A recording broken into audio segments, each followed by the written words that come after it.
Hi guys, welcome to my next episode that is the third episode of My Home Hero. I hope you guys are enjoying my videos. So, please subscribe and support us. Now we start the video or simply recap of the third episode. In the second episode, we saw or known that Tetsuo killed Nobuto and they tried to cook Nobuto's dead body with help of his wife and with the product available for farming and others. Then they planned to dispose it. The Yakuza suspect them and placed a receiver in their home, but Kassen found it and Tetsuo made a master plan to deceive them by saying the lies. They also believed to the lies of Tetsuo since he made a script of it.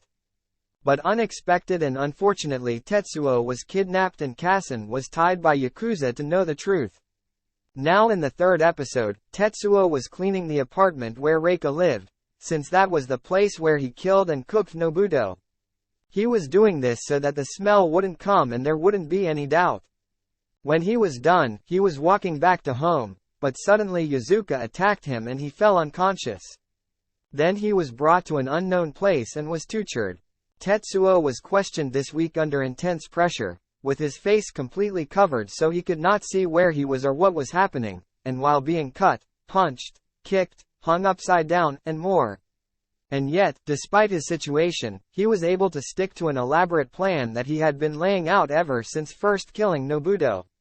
When Kyochi had first encountered Tetsuo at the scene of the crime, he had escaped initial suspicion by dressing as a cleaner named Suzuki. Now, even in this intense situation, Tetsuo was able to convincingly lie that Suzuki was the name of the private investigator that he and his wife had hired when they found out their daughter had a stalker. Also part of the lie they began to weave last week, when they knew their house was bugged. He even put a contact for Suzuki in his phone contacts, and was able to come up with stories like all of their conversations had to be deleted because of the nature of Suzuki's work. This plan took time to lay in advance, and it paid off for Tetsuo when it mattered.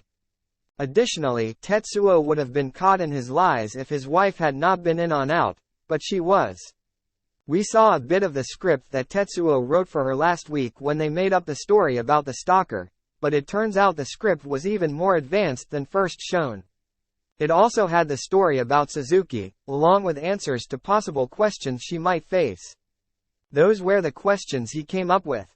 And she was thus able to give the same story and answers to Tetsuo, collaborating on the story.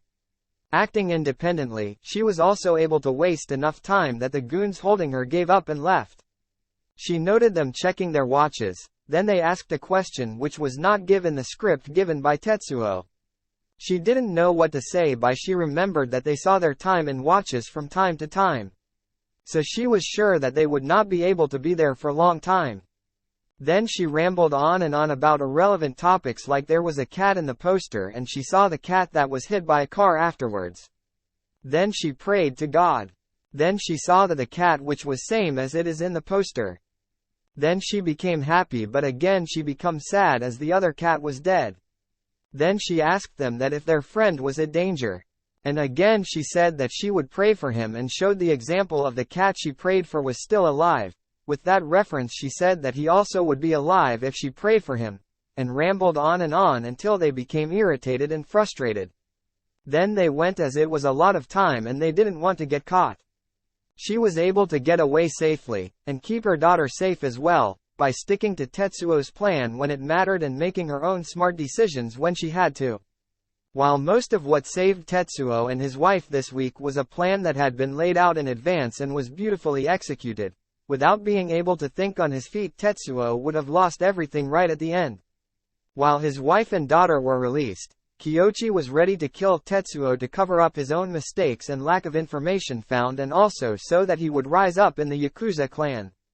And he was going to go through with it, too, except Tetsuo made him an offer he could not refuse right at the end. The plan is that they work together to find the person who is reason for the missing of Nobuto. It's missing because other than Tetsuo and Kassen, nobody knows that Nobuto was dead. He offered to work with Kyochi to find Nobuto's killer, claiming that he had more information from the fake investigator Suzuki that would help. This was enough to give Kyochi pause, considering how desperate he has become to come back to his boss with information about Nobuto's whereabouts. It was a smart move by Tetsuo, though decidedly dangerous, but enough to buy him time. Then this is his safest option so that they won't kill him and his family. Then he thought that he should make a plan such that Tetsuo and his family survives even if he or they have to sacrifice others or anyone. Next week, he is going to have to continue to weave his web of lives if he wants to evade further suspicion. Now let us see what is going to happen in 4th episode. Don't forget to like, share, and if you are new, please subscribe to our channel to get the notification of our latest video and everything be updated. And have a nice day. Thank you for watching my video and have a nice day.